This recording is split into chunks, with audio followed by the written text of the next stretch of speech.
भजनलाल कहते हैं कि कांग्रेस के कुछ नेता रात के अंधेरे में मेरे से मिलते हैं। तो नाम बताओ भजनलाल जी, शर्म आ रही है नाम लेने के अंदर। और एसओजी में आपने कमरा ऐसा बना रखा है, जब 3 के साथ 2 के साथ 1 फ्री, 4 मुलजिम लेके जाओ, एक को फ्री कर लो। 1 करोड़ 80 लाख 1.5 करोड़ की रेट है। भाजपा कांग्रेस एक है। वसुंधरा गहलोत ने राजस्थान का बेड़ा गर्क कर दिया। बीजेपी के तमाम नेता चाहते हैं भजनलाल फेल कैसे हो, ये इस बात को समझ नहीं पा रहे भजनलाल जी। और इन उपचुनाव के अंदर कांग्रेस पार्टी बीजेपी की गोद में बैठ गई थी। डॉक्टर साहब के साथ में सड़कों पर लड़ा हूँ, मुझे अकेला छोड़ के डॉक्टर साहब वसुंधरा जी गोदी में बैठ गए थे। सचिन पायलट की जो बात कर रहे हैं, ये मानेसर गए, पार्टी तोड़ने की बात करी। मैंने तो 18 में 3 MLA जीते। देविका पायलट को CM बना तो मैं सपोर्ट करता हूँ। और निर्दलीय के साथ NHY के नौजवान जहाँ भी आते हैं उनकी मैं मदद इसलिए करता रहता हूँ, ये भी हमारी करते रहते हैं समय समय पर मदद। महाराणा प्रताप ने लड़ाई लड़ी, लेकिन हर किसी ने लड़ाई नहीं लड़ी। और सबके लिए लड़ रहा हूँ, इसीलिए तकलीफ है लोगों को कि हनुमान की जमीन खिसकी, मेरी जमीन नहीं खिसकी। ये बात तो लोग मुख्यमंत्री बनने ही करते थे और ये मंत्री बन के घूम रहे हैं रात को, कोई नहीं पूछता उनको। कहते हम CM बनेंगे, बन गए क्या CM? यहाँ बीजेपी के अंदर आंदोलन करने की क्षमता रही नहीं। आप बार बार आपके मंत्री कह रहे हैं कुछ बेचारे जिनके साथ अन्याय हो सकता है, तो कुछ के साथ अन्याय होता ही आया है। कई लोग मुगलों को अपने संबंध स्थापित करने के लिए चले गए, तो गए तो इसलिए मैंने किसी जाति का नाम लेकर नहीं बोला था जी। नमस्कार, TV9 राजस्थान पर आपके साथ मैं हूं भविष्य त्यागी। राजस्थान की सियासत में जिनकी बात बिना लाग लपेट के होती है, जिनकी राजनीति सीधी और शैली जरा हटकर है, आज हमारे साथ है नागौर से सांसद और राष्ट्रीय लोकतांत्रिक पार्टी के प्रमुख हनुमान बेनीवाल। कभी बीजेपी के साथ तो कभी उनके खिलाफ, कभी जाट राजनीति के केंद्र में तो कभी युवा आंदोलनों के साथ। हनुमान बेनीवाल की राजनीति हमेशा चर्चा में रही है। मौजूदा वक्त में हनुमान बेनीवाल SI भर्ती रद्द कराने, RPSC के पुनर्गठन से लेकर RS अभ्यर्थियों और फर्स्ट ग्रेड शिक्षक भर्ती के अभ्यर्थियों की मांगों पर आवाज बुलंद करते दिखाई दिए। हालांकि SI भर्ती मामले पर तो हनुमान बेनीवाल आर पार की लड़ाई के मूड में हैं। इससे पहले राजपूत समाज पर की गई टिप्पणी को लेकर भी खूब चर्चा में रहे, लेकिन उस विवाद में भी हनुमान बेनीवाल ने बिना डरे अपना पूरा दम दिखाया और आवाज मुखर तौर से बुलंद की। सत्ता पक्ष और विपक्ष दोनों पर जन सरोकार के मुद्दे पर मुखरता से बोल वो रहे और इसकी धुरी में उनकी कुछ मांगे हैं और कुछ आरोप भी हैं। तो आज खुलकर उनसे बात करेंगे, सत्ता से टकराव पर और विपक्ष से दूरी पर, और साथ ही साथ सियासत के दांव पेच पर भी सीधे सवाल होंगे और बेबाक जवाब होंगे। हनुमान बेनीवाल साहब, बहुत बहुत स्वागत आपका TV9 राजस्थान पर। जी धन्यवाद। बेनीवाल साहब, मेरा सीधा सवाल आपसे पहले तो यह है कि SI भर्ती मामले को लेकर आपने लगातार, आप 2 महीने से धरना दे रहे हैं, अपनी मांग उठा रहे हैं, अब दिल्ली तक हिलाने की बात आप कर रहे हैं। दरअसल इस मामले में सरकार लगातार ये कह रही है कि भाई RPSC जो है ऑटोनॉमस बॉडी है और उसमें किसी तरह के भी बदलाव, उसकी एक जटिल प्रक्रिया है। फिर हनुमान बेनीवाल क्यों इस मुद्दे पर इतना मुखर हो रहे हैं?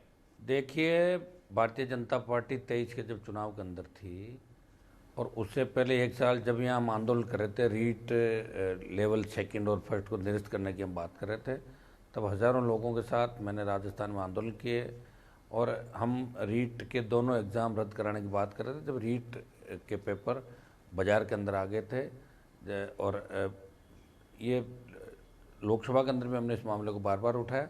रीट लेवल 2nd सरकार ने रद्द कर दिया। लेवल 1st, जिसमें कांग्रेस के कई नेताओं के कोचिंग इंस्टीट्यूट, उनके ऊपर आरोप लगे, उनके रिश्तेदारों का RPSC के अंदर किस तरह सिलेक्शन हुआ।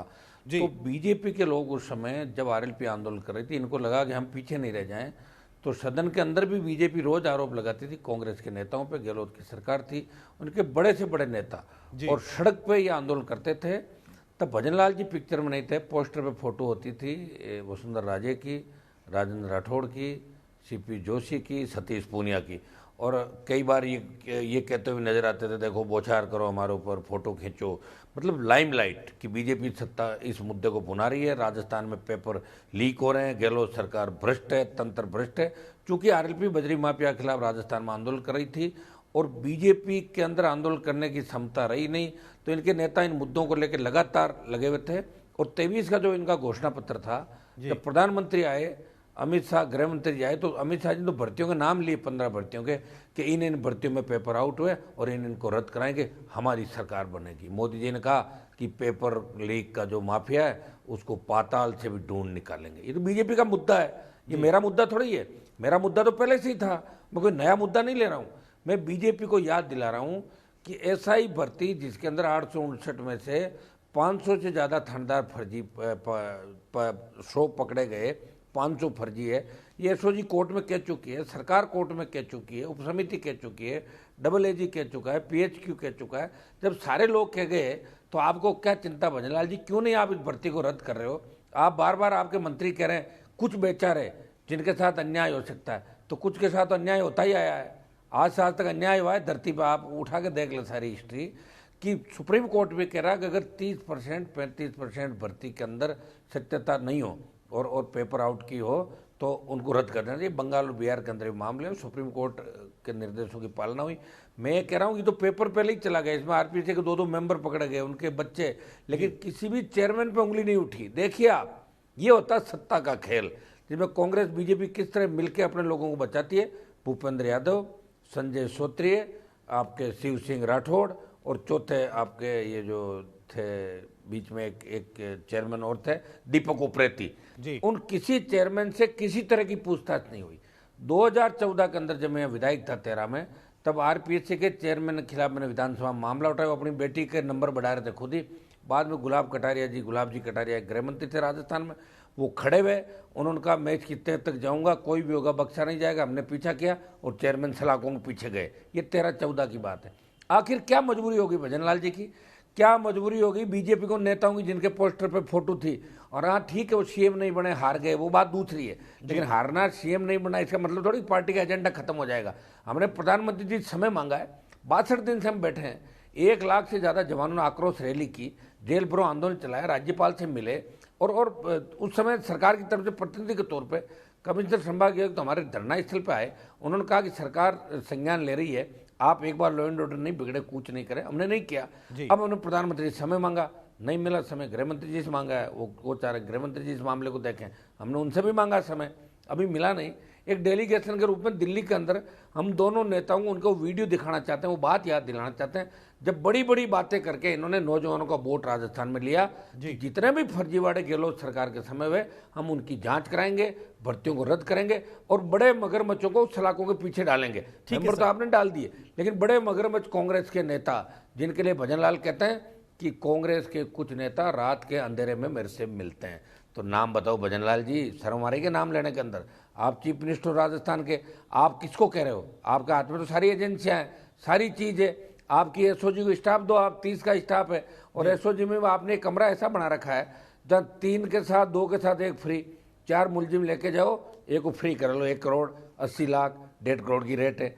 4 एसओजी के अधिकारियों पर आरोप भी पहले लगे थे, उनको चार्जशीट सरकार थमा रही है।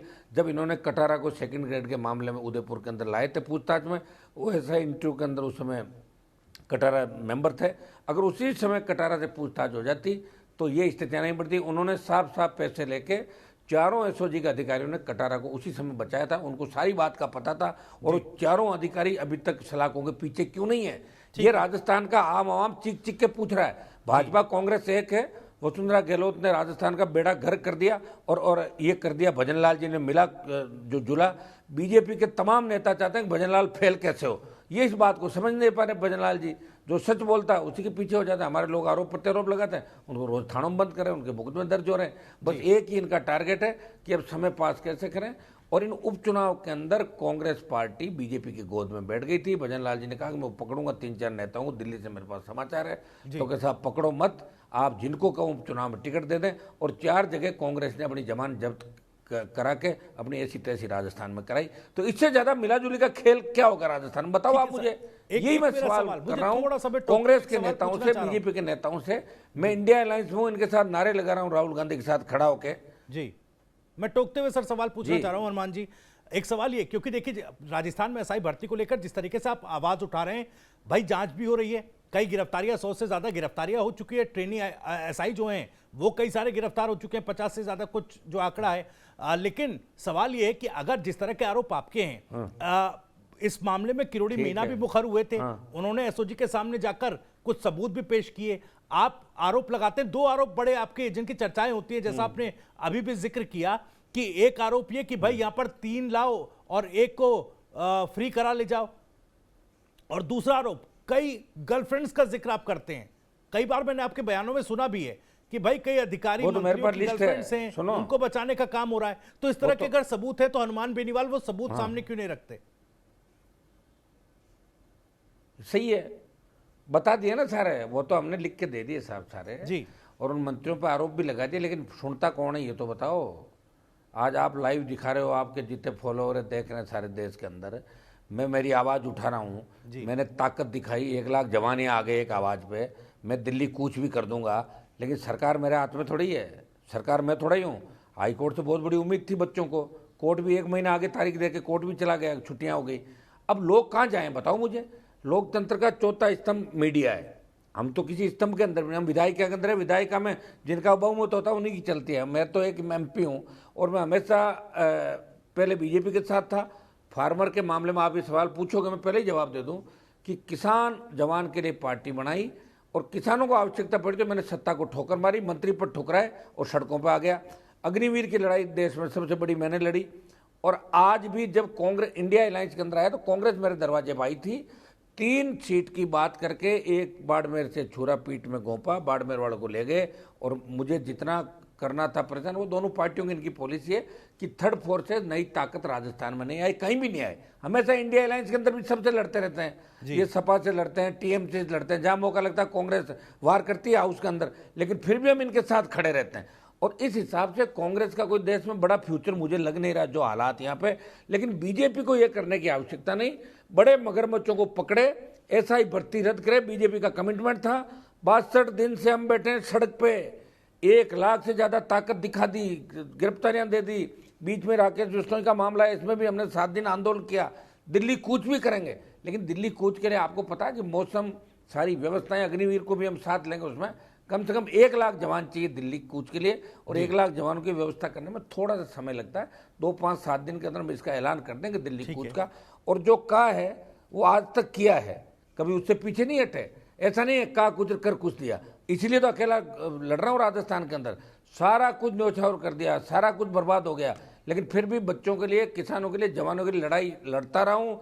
और इनके बीच में रहते हुए सत्ता के गलियारों में हम रहे, सत्ता इस काजल की कोठरी में रहे, लेकिन कभी दाग हमारे दामन पे नहीं लगा। ऑनेस्टी के साथ काम किया और उसी का परिणाम है कि देश का नौजवान और राजस्थान का जवान हनुमान बेनीवाल को पसंद करता है। और एक आवाज में उस धूप और लू के थपेड़ों में 1 लाख से ज्यादा जवान एक आवाज में आ गए थे। जयपुर में हिल गई थी भजनलाल सरकार और दिल्ली तक मैसेज गया कि इनसे बात करो। देखो मैं मेरा काम ईमानदारी से कर रहा हूँ। SI भर्ती का मुद्दा जी, ये RPSC पुनर्गठन का मुद्दा, RPSC पुनर्गठन में कोई दिक्कत नहीं। हम गवर्नर साहब से मिलकर आए थे, उन्होंने कहा CM एक चिट्ठी मुझे लिख दे, मैं तुरंत अभी पुनर्गठन करा दूंगा 10 सेकंड के अंदर। देखो CM चिट्ठी लिखे जब ना, CM से हमारी बात थोड़ी होती है। हमने तो 1.5 साल में CM को देखा ही नहीं किसी कार्यक्रम में, न हमारे से बात होती। विधानसभा में चुन के जब आए थे तब राम राम एक दिन हुई थी, उसके बाद लोकसभा के अंदर हम चले गए। तो CM लिखे मेरे हाथ में थोड़ी है। और कांग्रेस के नेता और मुख्यमंत्री आपस में मिलते रहते हैं और ये CM खुद कहते हैं कि रात के अंदर कांग्रेस के नेता, मेरा दोनों पार्टियों पर आरोप है कि दोनों पार्टियों ने मिलकर राजस्थान को बर्बाद किया। मेरी तो सरकार रही नहीं राजस्थान में, आज जो बर्बादी हुई है और दोनों पार्टियों की वजह से राजस्थान की हुई है। अब मैं तो अकेला ही हूँ, जनता है मेरे साथ।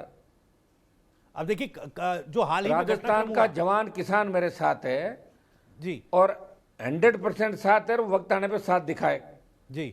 अब देखिए कांग्रेस के कोई नेता साथ खड़ा नहीं हुआ। जब निर्मल चौधरी की गिरफ्तारी हुई, अभिमन्यु पुनिया की गिरफ्तारी हुई, आपने लगातार बातें कही, लेकिन कांग्रेस नेताओं को नसीहतें देते आप नजर आए कि भाई देखिए आप सोशल मीडिया से बाहर आइए, बाहर निकलिए। तो आखिर क्यों ग्राउंड पर कांग्रेस नेता अपने भी नेताओं के लिए नहीं खड़े होते दिख रहे हैं? हनुमान बेनीवाल, आप लगातार, चाहे किरोड़ी मीना हो, सचिन पायलट हो, लगातार कई मौकों पर ऐसा लगा कि आप इन्वाइट कर रहे हैं कि भाई मेरे साथ आइए, जुड़िए, धरने प्रदर्शन में जो जन सरोकार के मुद्दे हैं साथ दीजिए। फिर आखिर वो कन्नी काटते क्यों नजर आते हैं? अब उनके अलग अलग स्टाइल है जी। दो तरह के नेता होते हैं जी। एक नेता वो होते हैं किसी बात को छेड़ते हैं और छोड़ देते हैं, और एक नेता वो होते हैं जो बात को ख़त्म करते हैं। मैं उन नेताओं में हूँ जो बात को पकड़ता हूँ और पूरी ख़त्म करता हूँ, चाहे मैं खुद ही ख़त्म क्यों ना हो जाऊँ। और सचिन पायलट ऐसे नेता जो मानेसर गए वापस आ गए, और किरोड़ीलाल जी बात को छेड़ते हैं और उसके बाद दूसरे मामले में चालू हो जाता है। अब दोनों के बारे में इससे ज़्यादा मैं नहीं कह सकता। डॉक्टर साहब के साथ में सड़कों पर लड़ा हूँ, मुझे अकेला छोड़ के डॉक्टर साहब वसुंधरा जी गोदी में बैठ गए थे जाके। जी ठीक है सर। हनुमान साहब, ये एक चर्चा है, देखिए सोशल मीडिया पर और जो राजनीतिक गलियारों में चर्चा चलती है, मैं उसके लिहाज से यह सवाल पूछ रहा हूं। जब आपने एक शक्ति प्रदर्शन के तौर पर किया, तमाम लोगों को इकट्ठा कर लिया हाल ही के दिनों में, जी उसमें यह लगा कि कहीं ना कहीं कांग्रेस बैकडोर से हनुमान बेनीवाल को सपोर्ट कर रही है। खुलकर कांग्रेस सामने नहीं आ रही, कांग्रेस लेकिन पूरी खिलाफ है मेरे, बैकडोर से सुनो। सपोर्ट कर रही है। कांग्रेस का बस नहीं चल रहा है। अभी जी। जो उपचुनाव हुए थे राजस्थान में, तो बैकडोर कौन सा होता है? हमारा तो यही समझ, हमने तो एक ही डोर देखा बैकडोर। हमने तो कभी न तो बैकडोर से किससे बात की जी। और न बैकडोर हमने कभी रखा, और न हम दोगली बात कभी करते हैं। ये कांग्रेस बीजेपी के नेता जरूर करते हैं, मैं तो नहीं करता कभी भी। जी ठीक है, एक सवाल ये कि नई नई जो एक पीढ़ी के नेता, युवा नेता जो उभर रहे हैं, उनसे बातचीत होती है क्या? हनुमान बेनीवाल के साथ वो प्रदेश की सियासत में जुड़ते नजर आते हैं क्या? चाहे रविंद्र सिंह भाटी हों, राजकुमार रौत हों। देखिए, इन सब नेताओं से मेरे अच्छे संबंध हैं, छोटे भाई मेरे सारे के सारे। जी। और मेरे, देखिए मैं तो 6-7 बार साहब, 6 बार जीत गया, छोटा भाई जीत गया, सबसे लड़के, अकेले भी जीता, अलायंस में भी जीता, तो जीत रहा हूँ। और अब जो चुनाव में मेरी हार हुई है अभी खींवसर के अंदर, तो ये तो कांग्रेस बीजेपी एक हो गई थी, फिर भी वोट तो बढ़ा ही है ना। मेरा मकसद कौन सा कोई राजस्थान में एक सीट से कोई सत्ता हासिल करना। मेरा मकसद है कि नौजवानों के हाथ में सत्ता कैसे हासिल हो, नए नेता कैसे तैयार हो।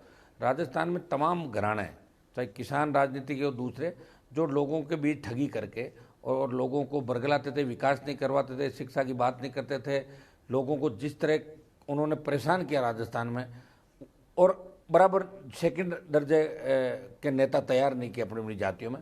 हनुमान बेनीवाल ने प्रयास किया कि छोटे भाइयों को आगे लाने का मौका दिया मैंने। हाँ, मुझे छोड़ के लोग भाग गए होंगे, ये बात दूसरी है, लेकिन बहुत से नए नेता राजस्थान में तैयार किए। और यूनिवर्सिटी कॉलेज में अभी मेरा कोई संगठन भी नहीं बना, छात्र संगठन जिसको लेकर मैं कोई चुनाव लड़ाऊँ। मैं हमेशा कांग्रेस का जो संगठन NSUI है या निर्दलीय है, इनकी ज़्यादा मैं मदद करता हूँ राजस्थान के अंदर, ज़्यादातर 98-99%। बाकी मैं करता भी नहीं। अगर मेरे पास कोई आता तो उन बच्चों को मैं यही कहता हूँ जो सरकार के खिलाफ लड़े। मैं खुद निर्दलीय यूनिवर्सिटी का अध्यक्ष था, तो निर्दलीय बच्चे हैं, उन निर्दलीय बच्चे जहाँ भी लड़ते हैं उनकी मैं मदद करता हूँ। और निर्दलीय के साथ NSUI के नौजवान जहाँ भी आते हैं तो उनकी मैं मदद इसलिए करता रहता हूँ कि ये भी हमारी करते रहते हैं समय समय पर मदद। तो एक शुरू से ये अटैचमेंट मेरा रहा। और वैसे मेरी जो राजनीतिक शुरुआत हुई थी वो मेरे पिताजी 1995 के दौर में बीजेपी के अंदर आए थे। तब बीजेपी का झंडा जाटों में कोई पकड़ता नहीं था। मेरे फादर आए तो मुझे भी साथ में रहना पड़ा, लेकिन बीजेपी में आने के बाद जितनी बर्बादी मेरी और मेरे परिवार की हुई, हो नहीं सकती। हमें सिवाय संघर्ष के कुछ भी नहीं मिला। वसुंधरा से लेके तमाम नेताओं से हम लड़े और लास्ट में भजनलाल तक का नंबर आ गया। ये आ गए। वसुंधरा जी का जो राजस्थान में क्रेज था, आपको पता कितना बड़ा क्रेज वसुंधरा जी का था कि जाट और राजपूत, उनको देखते ही किस तरह बच्चे नौजवान उनके पीछे हो जाते थे। जाटों की बहू, राजपूत की बेटी, ये नारा लगता था गुर्जर की समदन। लेकिन वसुंधरा का जो क्रेज राजस्थान में खत्म किया वो हनुमान बेनीवाल के संघर्ष का ही परिणाम है, उन हुंकार रैलियों का परिणाम है जिनमें 5-5, 7-7 लाख की संख्या आई थी। नागौर, बाड़मेर, बीकानेर, सीकर, और पार्टी जब मैंने बनाई और 66 साल बाद ये मौका, सौभाग्य मुझे मिला कि मैंने पार्टी बनाई।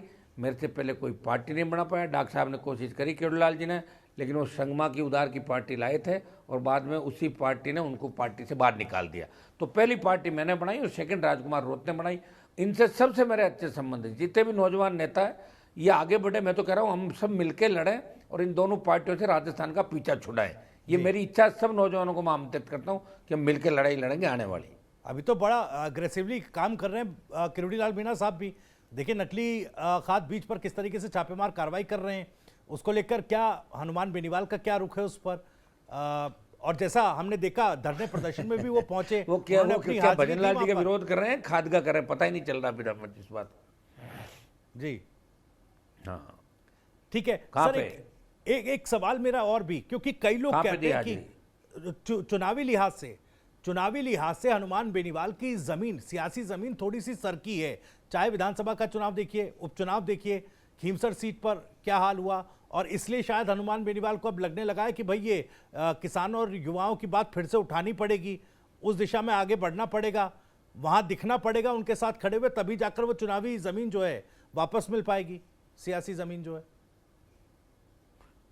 मैं तो हमेशा लड़ी रहा हूँ 2009 के बाद जी, 2008 में MLA बनने के बाद, और 98 से 2008 और 90 से 98 में राजस्थान यूनिवर्सिटी की सड़कें, ये तो गवाह है पूरे राजस्थान का जवान, उस पीढ़ी का जो उस पीढ़ी से लेकर आज तक है।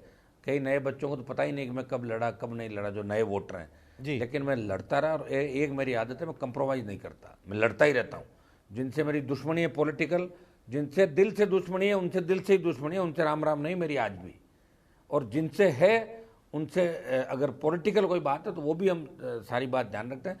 लेकिन राजस्थान में मैंने जिन नेताओं का आपने नाम लिए, तो डॉक्टर साहब मेरे साथ रहे लंबे समय तक और कस्में खाते थे कि मैं बीजेपी में नहीं जाऊंगा, और मुझे खाना खाता हुआ छोड़ के वसुंधरा जी गोदी में जाके बैठ गए, 1 किरोड़ीलाल जी आपके, ठीक है। और दूसरे सचिन पायलट की जो बात कर रहे हैं, ये मानेसर गए, पार्टी तोड़ने की बात करी, अलग सीएम बनने की बात करी, तब हम बीजेपी के साथ थे, इनकी मदद कर रहे थे। मैंने तो 18 में 3 एमएलए जीते, जब भी कहा पायलट को सीएम बना दो मैं सपोर्ट करता हूँ, गुजर जाट भाई है, लेकिन ये बने नहीं। मैंने कोशिश की इनके लिए, लेकिन फिर वो जाके कांग्रेस में वहीं बैठ गए जाके। लेकिन मैं तो लड़ ही रहा हूँ जी, मेरे पे तो कोई ये तो कह ही नहीं सकता हनुमान जी नहीं लड़ रहे हैं।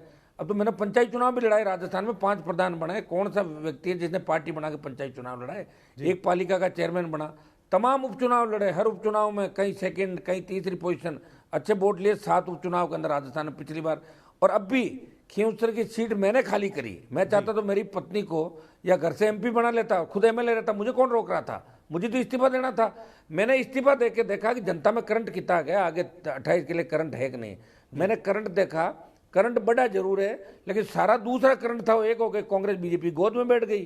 जेल जाने के डर से कांग्रेस के नेता भजनलाल जी के चरणों में पड़ गए जाके, और 4 जगह कांग्रेस की पूरी ऐसी तैसी करा ली। यही कांग्रेस इंडिया अलायंस में जब मेरे साथ लड़ी थी तो 9 कांग्रेस की आई और 2 सीट 8 कांग्रेस की आई, 1 मैं खुद जीता, और आपके डूंगरपुर बांसवाड़ा और कॉमरेड सीकर के अंदर। तो राष्ट्रीय लोकतांत्रिक पार्टी ने ही कांग्रेस का खाता खुलवाया। 10 साल में खाता नहीं खुल रहा था कांग्रेस पार्टी का। मेरे साथ आने से खाता खुला। और गहलोत के बेटे को पिछली बार हराए थे मैंने जब एनडीए लोकसभा के बाद 2 लाख क्या हुआ आखिर? कांग्रेस और चुनौतियां तो रोज नहीं होती, चुनाव में साथ नहीं रह रोज पाए। नहीं होती, एक बार। लोकसभा के बाद नहीं चाहती ना, कांग्रेस कैसे चाहेगी बताओ मुझे? कांग्रेस कभी नहीं चाहेगी, कांग्रेस कमजोर लोगों को चाहती है। ठीक है, थोड़ा सा आवाज डिले पहुंच रही है। मैं ठीक है सर, आप ये कह रहे हैं कि कमजोर लोगों को चाहती है कांग्रेस पार्टी। ठीक है, एक और सवाल। अभी आपने ये कहा कि देखिए सचिन पायलट को मैंने मुख्यमंत्री बनाने की वकालत भी की थी कि भाई उनको बना दिया जाए। आपने जाट गुज्जर एकता की बात की, लेकिन राजपूत समाज को लेकर क्या होता है? राजपूतों पर जिस तरीके से हाल ही में एक विवाद उठा, और जो आपकी टिप्पणी थी उस पर काफी बवाल हुआ, करनी सेना काफी नाराज हुई। आज भी करनी सेना के नेता जो है वो मुखालफत करते हैं उस बयान पर। मैंने राजपूत, देखिए मैंने राजपूत समाज का नाम लेके कभी कोई विवादित बयान नहीं दिया जी। मैंने कहा कि महाराजा सूरजमल बड़े लड़ाके हुए थे, दिल्ली पे कई बार आक्रमण किए, दिल्ली फतेह की, और महाराणा प्रताप ने लड़ाई लड़ी, लेकिन हर किसी ने लड़ाई नहीं लड़ी।